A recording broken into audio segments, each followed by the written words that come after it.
Now we're ready to jump into some fun rapid fire questions. Are you ready? I am. You wrote an article last month criticizing the movie Braveheart for its macho violence. What's a movie from the 90s that you do love? Oh yeah, that was a lot of fun.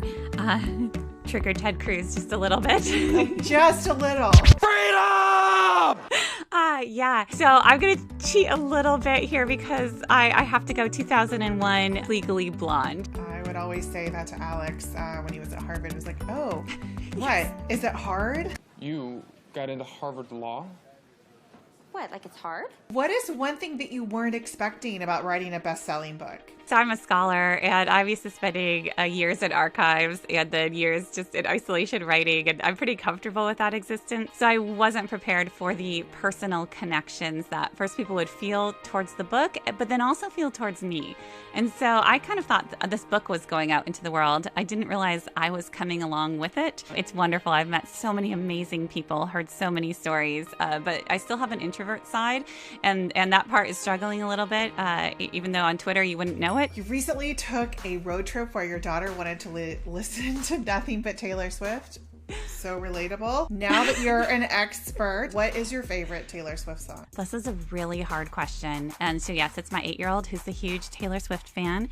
And in 1989, hands down, favorite album, but then it's almost a toss-up. I'm going to go with Bad Blood. I like Shake It Off. Shake It Off, that's the other one. It's I think a toss-up. We tried to get in Alex's opening statement for the public hearing a line from a Taylor Swift song, and it just didn't work out. The lawyers took it out. Oh, that is a crying shame. I know. It was so good. Thank you for your efforts. Yeah, we tried.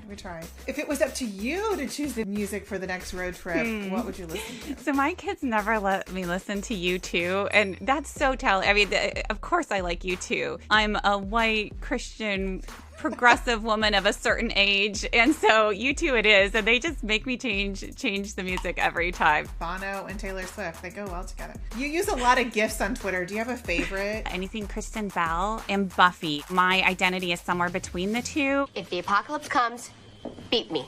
I heard your son starred in the school musical last spring, so if you had the opportunity and the ability, what musical theater role would you like to play?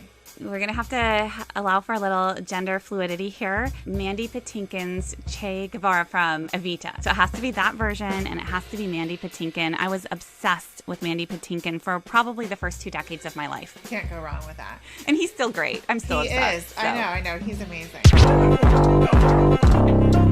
This was such a pleasure. I mean, just amazing. Thank you so much for being here on the Suburban Women Problem. Oh, thank you so much. I'm a big fan.